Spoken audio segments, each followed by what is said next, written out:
Okay, guys, last video for chapter 3. So, here we go. So, the next section is expressing possession. So, this is unstressed possessive adjectives.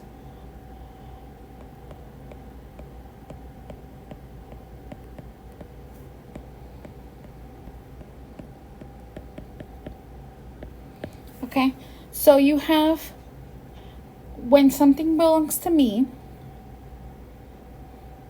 This is mine. You say me or me's, depending on if it's plural or singular, right? When it's yours and I'm talking to you, it's tú or tus. Again, singular, plural. When it's your, but it's formal, it's his, hers, or its. You use su or sus. Okay, and then whenever it's our, something is our, we have 4 forms. Nuestro, nuestra, nuestros, nuestras. 4 forms. Masculine, feminine, singular, plural. These are our 4 forms because we want to specify who something belongs to. And then if it's there, it would be su or sus. I know it looks the same as this one because it is. Okay, so for example, if I have this information and I'm talking about my kids, let's change it. I'm talking about my siblings. I have 2 brothers, 1 sister. So I have mis hermanos y mi hermana.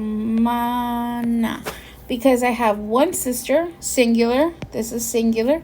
Mis is plural, plural. And it goes the same for all of these.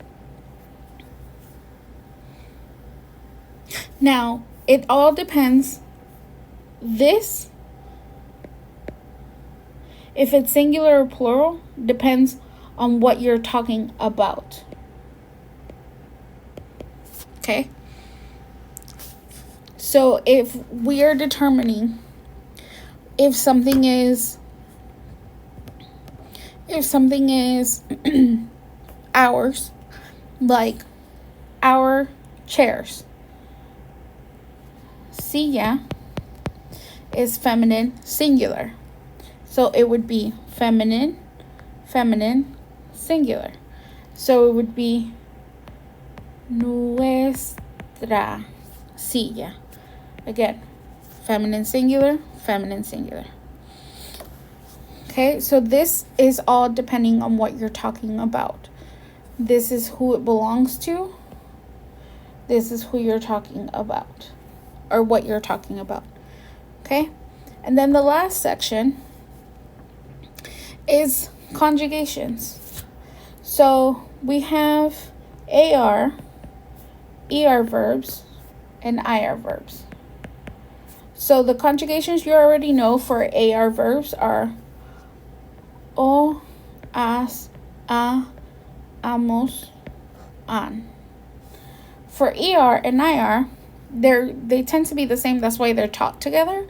So it's o, es, hemos, en, and o, es, imos, en. So that's it.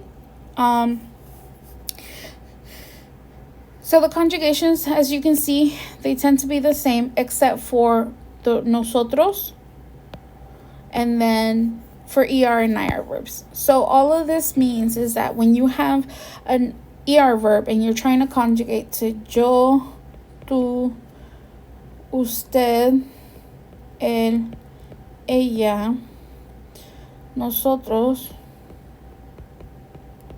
and ustedes. So this is all that means. So if I have the word comer, right, and I'm trying to say Susie eats, to eat. This means to eat, which is one of the new verbs that you should have learned from this chapter's vocabulary. So she, oh, see, that's she, and then it's an ER verb, so it changes to E. All I'm doing is dropping the ER and putting the right ending. So come. If I have the word vivir, and I'm still talking about Susie, it's ella, and then IR verb. It ends in an IR verb, so it's E also.